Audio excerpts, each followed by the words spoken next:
नमस्कार, आदाब। सबसे पहले इस महत्वपूर्ण प्रेस वार्ता में आए तमाम मीडिया बंधु, digital media, print media, social media के तमाम साथियों का हृदय से आभार कि आप लोगों ने इस अति महत्वपूर्ण प्रेस वार्ता में अपनी उपस्थिति दर्ज कराई। जैसा कि आप तमाम लोगों को मालूम है कि इस प्रेस वार्ता का विषय पहले से डिस्क्लोज नहीं किया गया था। इसके पीछे बहुत सारी वजह थी। हम चाहते थे कि डायरेक्टली आप लोगों से रूबरू होकर इस पत्रकार वार्ता का विषय आप लोगों को बताएं और इसके संबंध में चर्चा करें। आज का जो विषय है वो है मोदी अडानी भाई भाई। मोदी अडानी भाई भाई, देश बेच के खाई मलाई।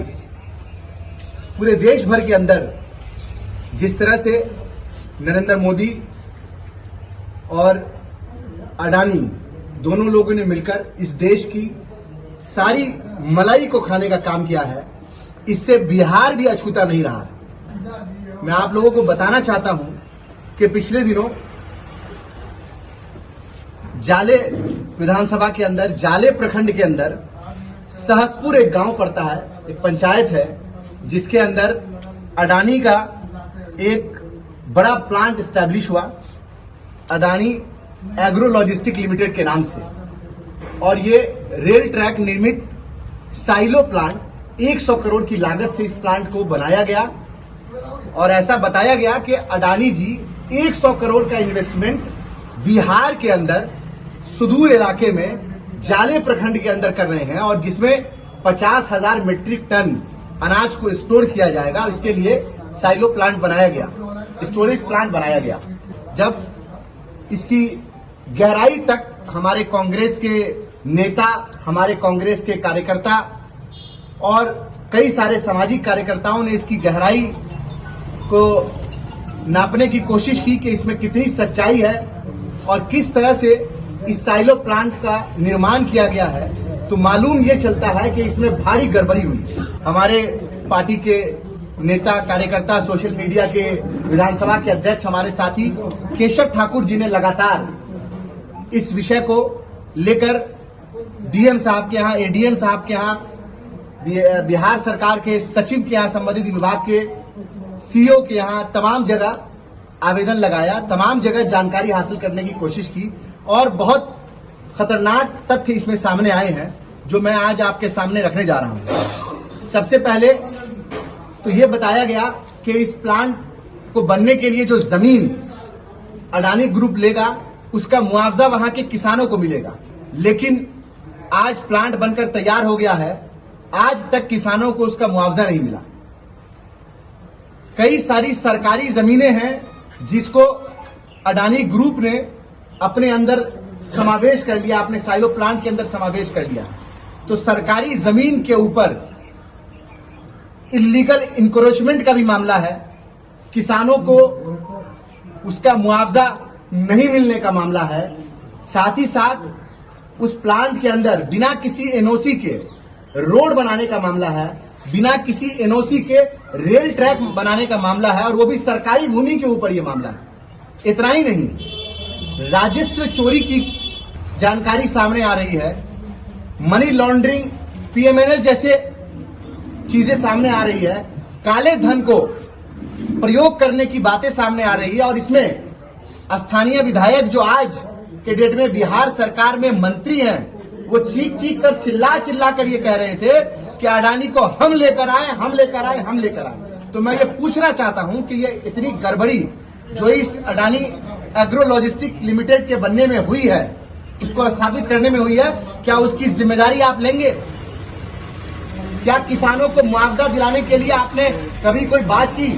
जब वहां के किसानों ने, जाले के किसानों ने, या जिनकी भूमि थी, जिनकी जमीन थी, जो एग्रीकल्चर लैंड थी, जिस जमीन पर वो खेती करके अपने परिवार का गुजर बसर करते थे, वो जमीन उनसे छीन ली गई, उसको मुआवजा नहीं दिया गया। और जब उन्होंने इसका प्रतिरोध किया, विरोध किया, तो उनके ऊपर एफआईआर करा दिया गया। और ऐसा नहीं है कि किसी एक जात, एक समुदाय के लोग इसमें हैं, तमाम जात, तमाम समुदाय के लोग इसमें हैं। तो मैं ये पूछना चाहता हूं आपके माध्यम से कि ये जो गड़बड़ी हुई और उसका विरोध किया गया, उसके ऊपर एफआईआर भी कर दिया गया।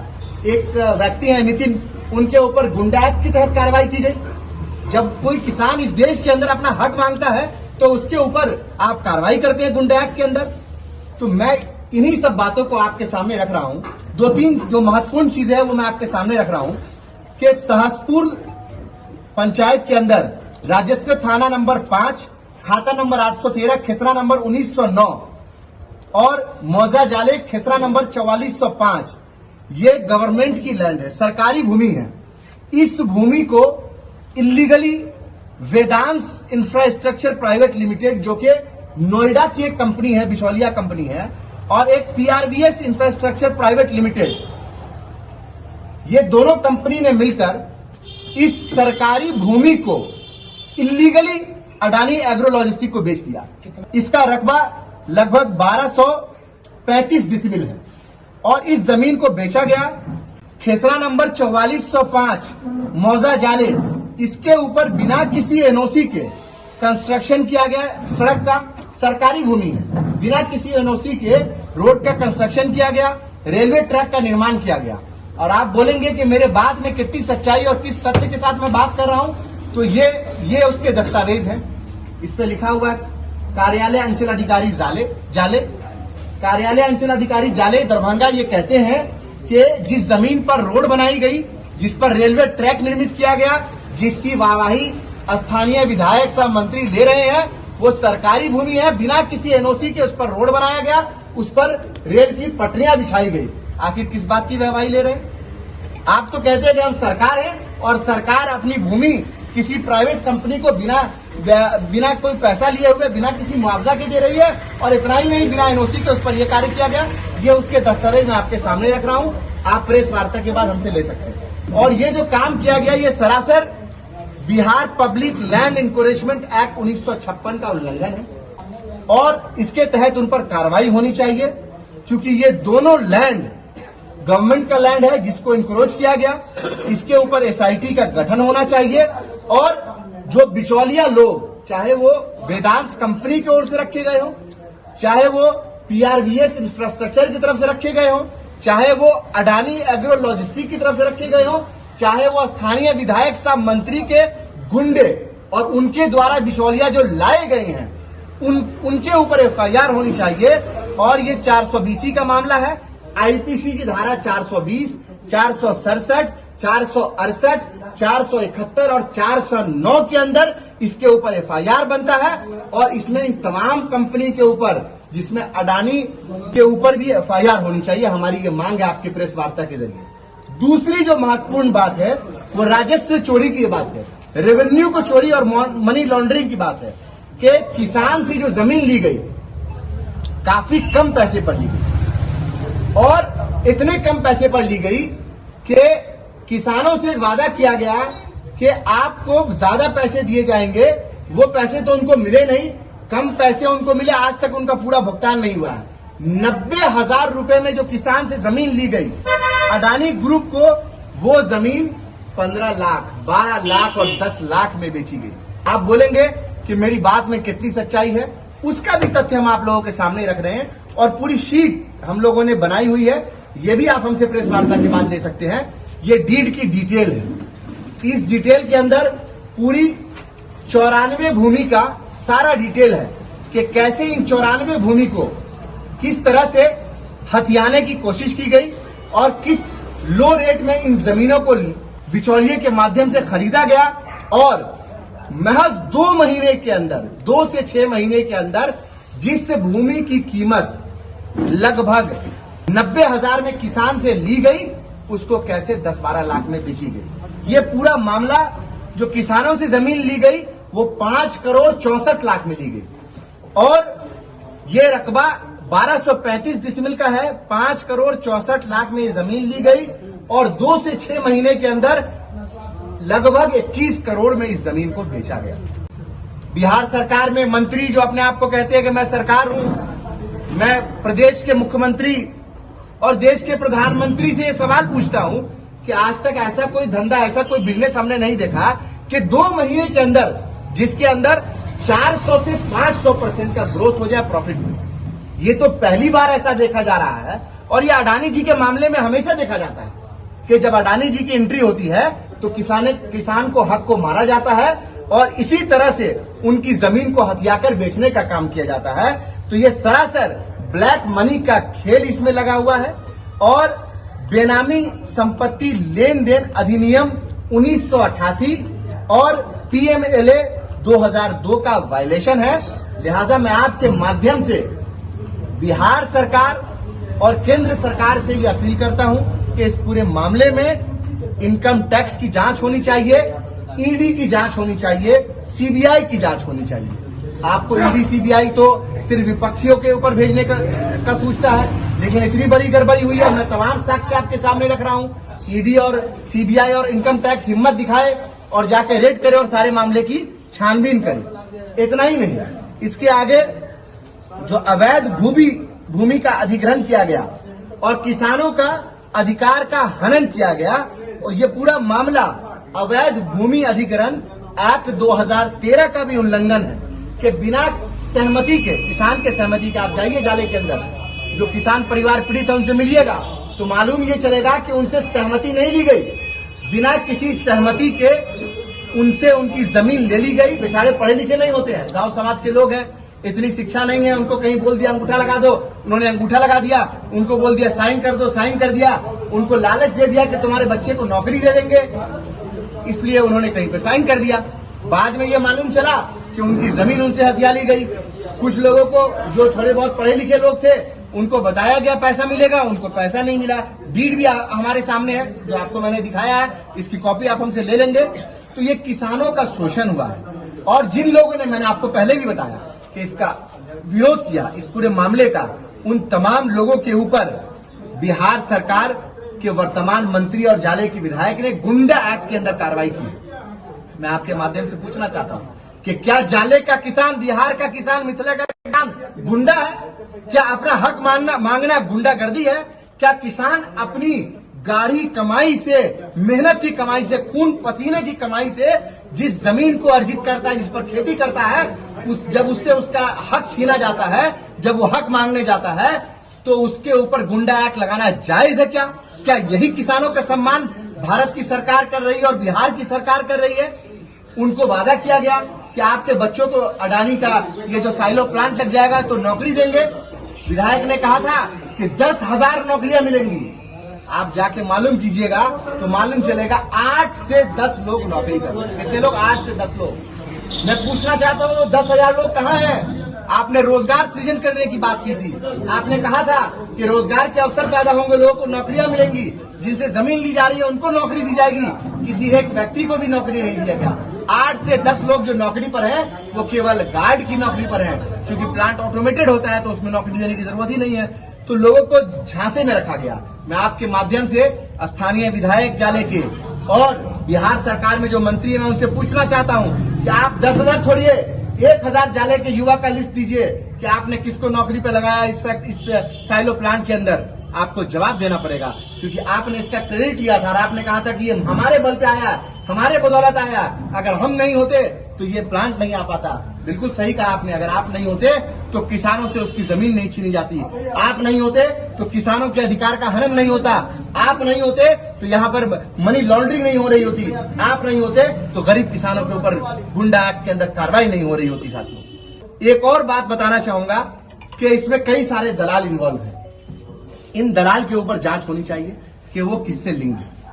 जो अभी तक हम लोगों को जानकारी मिली है, क्योंकि पिछले 2 साल से हम लोग इस मामले पर लगे हुए हैं और इस मामले में पूरे साक्ष्य को इकट्ठा करके आज आपके सामने प्रेस कॉन्फ्रेंस कर रहे हैं। इससे पहले भी हम लोगों ने इसका विरोध किया था, लेकिन साक्ष्य हमारे पास नहीं थे। साक्ष्य अभी हमारे पास आ गए हैं। तमाम साक्ष्य के साथ आपके सामने हमने इन चीजों को रखा है और मैं आपसे ये कहना चाहता हूं कि जो भी दलाल हैं इसमें या जो भी कंपनियां इन्वॉल्व हैं उसके ऊपर जांच होनी चाहिए और उनके ऊपर गुंडा एक्ट में कार्रवाई होनी चाहिए।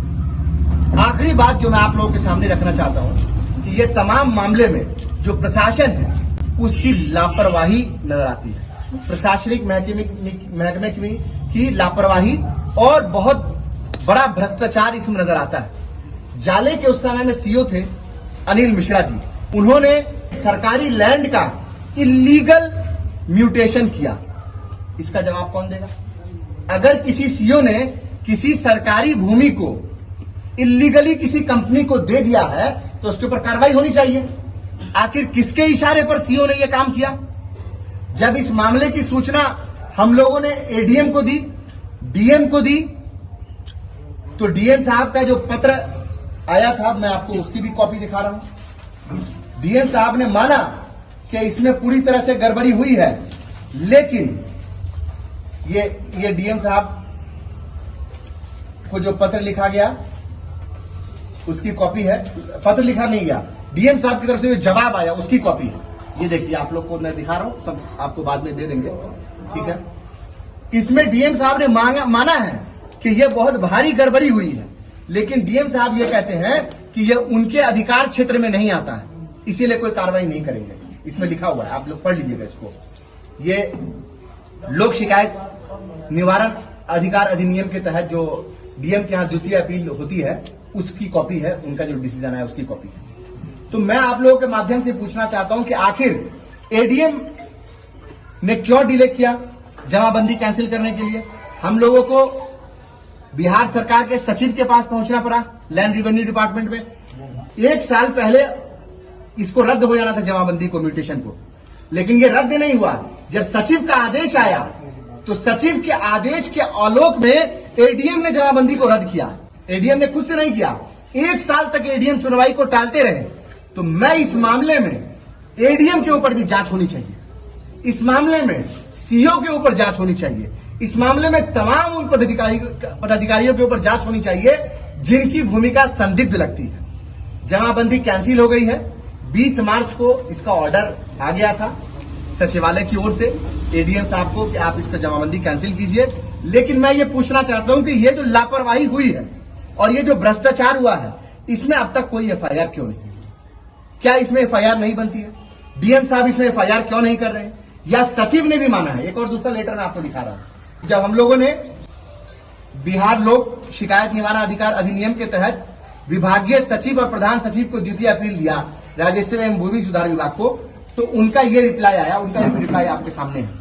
इसी रिप्लाई में बताया गया कि इसको जमाबंदी को कैंसिल किया जाए। अगली सुनवाई जो एडीएम की आती वो 20 मार्च को थी, उसमें इसको कैंसिल करने के लिए कहा गया।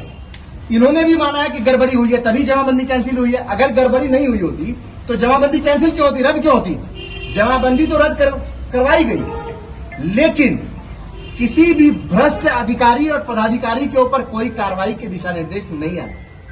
मैं ये पूछना चाहता हूं कि सरकारी जमीन को बेचना किसी और को या किसी कंपनी के नाम कर देना क्या कोई आसान बात है? अगर नहीं है तो कार्रवाई होनी चाहिए। इसमें एडीएम और डीएम साहब को कार्रवाई करनी चाहिए कि क्यों ऐसा हुआ और कौन कौन लोग से इसमें इन्वॉल्व हैं। मुझे मालूम है कि बड़े लोग इन्वॉल्व हैं, विधायक मंत्री लोग इन्वॉल्व हैं, सरकार इन्वॉल्व है, इसीलिए मामले में कोई कार्रवाई नहीं हो रही है। अगर इन्वॉल्व नहीं होते तो जाले के विधायक और वर्तमान में जो मंत्री हैं वो उनको पैसा कहां से आता कि नर्सिंग कॉलेज खोलते अपना बैठ के? आप लोग को मालूम नहीं है, लेकिन मैं बता रहा हूं कि अपना नर्सिंग कॉलेज बना रहे हैं, बहुत बड़ा सा आलीशान बंगला बना लिया, अलग अलग जगह पे भूमि ले लिया। कहां से पैसा आया? क्या ये पैसा जाले के गरीब मजदूरों का, किसानों का, उनकी मेहनत की कमाई हुई जमीन का पैसा से आप नर्सिंग कॉलेज और अपना घर बना रहे हैं? इस बात का आपको जवाब देना पड़ेगा। साथ ही साथ मैं आपके माध्यम से मांग करता हूं कि इनकम टैक्स, ईडी और सीबीआई उनके संपत्ति की, माननीय मंत्री के संपत्ति की जांच करे कि पिछले 4-5 साल के अंदर में उनकी संपत्ति कितनी बढ़ी है और वो कहां से बढ़ी है, किस किस बिचौलियों को उन्होंने बीच में डाला अडानी कंपनी के को भूमि अर्जित कराने में, और इस पे जांच होनी चाहिए। दूध का दूध और पानी का पानी हो जाएगा। एक और आखिरी बात के साथ मैं अपनी बात को खत्म करूंगा कि जो जमीन खरीदी गई वो जमीन एग्रीकल्चरल लैंड थी, और जब उसको किसी ने, बिचौलिए ने खरीदा, किसी बिचौलिए कंपनी ने खरीदा, 2-3 कंपनियां इन्वॉल्व थी, वेदांश और पीआरबीएस और भी कई सारी कंपनी इन्वॉल्व थी। इन्होंने एग्रीकल्चरल लैंड खरीदा, कृषि की भूमि खरीदी, और जब इसको बेचा तो ये दिखाया कि ये कॉमर्शियल लैंड है, ये दिखाया कि ये रेसिडेंशियल लैंड है। तो मैं आपके माध्यम से जानना चाह रहा हूं कि जब एग्रीकल्चरल लैंड को कोई व्यक्ति खरीदता है या कोई कंपनी खरीदती है तो उस पर रेसिडेंशियल कार्य करने से पहले या कॉमर्शियल कार्य करने से पहले उस जमीन का CLU होता है, जिसको हम बोलते हैं चेंज इन लैंड यूज। तो क्या CLU हुआ? जब आप जानकारी लेंगे तो आपको मालूम चलेगा कि चेंज इन लैंड यूज हुआ ही नहीं है। एक तरफ जमीन खरीदी गई, 2 महीने के अंदर बेच दी गई, किसी को 4, किसी को 6 महीने के अंदर बेचा गया बिना किसी चेंज इन लैंड यूज के। आप देखेंगे इस शीट में सब चीजें मेंशन है कि किस तरह से ये जो सोल्ड प्रॉपर्टी आप देखेंगे तो इसमें सब में रेसिडेंशियल लिखा हुआ है। और ये बेचा किसको गया? ये किसान से खरीद के एक कंपनी को बेचा गया, उस कंपनी ने फिर अडानी को बेचा। तो जब किसान से खरीदा गया तो ये तमाम जो जमीनें थी वो एग्रीकल्चर थी, और अचानक से ये जमीन रेसिडेंशियल और कॉमर्शियल हो जाती है। तो मैं इस प्रेस वार्ता के माध्यम से आप लोगों के बीच यही रखना चाहता हूं, यही पूछना चाहता हूं कि आखिर कार्रवाई कब होगी, FIR कब होगा। मैंने तो IPC की धारा बता दी कि किस किस धारा के अंदर FIR होना चाहिए, सारा रिसर्च करके आप मीडिया बंधुओं के माध्यम से रख दिया है। उम्मीद करते हैं कि बिहार सरकार, इसमें बैठे पदाधिकारी इस पर संज्ञान लेंगे, सरकार, मुख्यमंत्री महोदय इस पर संज्ञान लेंगे और अपने मंत्री के ऊपर कार्रवाई करेंगे। और इतनी बड़ी वित्तीय अनियमितता को देखते हुए नैतिक तौर पर मंत्री पद से इस्तीफा देना चाहिए जीवेश जी को। बहुत धन्यवाद आपका।